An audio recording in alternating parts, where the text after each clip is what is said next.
Welcome in, everyone, and thank you so much for joining us here on Eyewitness News at 4 o'clock. We begin with the latest on the HPD suspended cases investigation. Today, acting HPD Chief Larry Satterwhite released findings on how and why 8 years worth of cases were wrongly put on the shelf and ignored. So there has been a lot of back and forth about the untouched cases due to lack of personnel. So let's get you caught up and up to speed with a brief background on the timeline of all of this.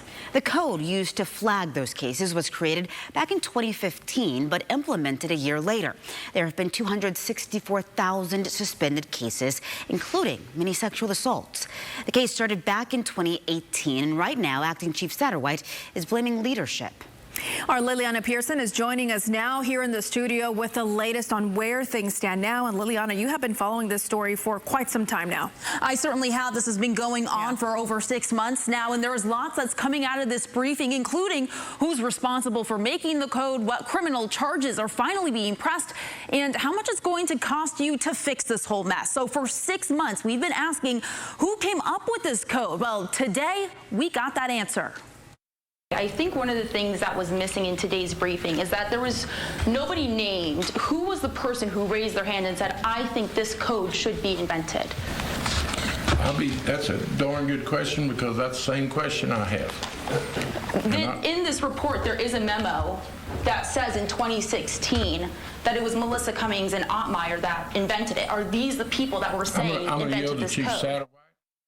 And that's when acting Chief Satterwhite finally told us that it's former assistant chiefs Donald McKinney and Thomas Ottmeyer who invented the code. And data analyst Melissa Cummings, she was tasked with getting it into the record system. Satterwhite says that it was invented with good intentions to help show how understaffed the department was, but there were no safeguards that were invented to go along with it. It turned into this entire mess, impacting thousands. Yeah, so Liliana, a couple of questions for you before we let you go. So in the review of that 250,000 cases, how many charges have actually come about? So there is a very small percentage, HPD telling us that they have now filed just over 4,000 charges. That's out of 250,000 cases. HPD says it was in their report that since the discovery of the code in November of last year, that they've brought charges in nearly 1,500 felony cases and over 2,300 misdemeanor cases. Satterwhite also told me today they're going to release a comprehensive list on who was charged with what and in relation to what cases. This is information that's typically public and we've been asking for, but for whatever reason, HPD won't release it. All right, Liliana, you mentioned a price tag. What do we know about how much this whole thing is costing us?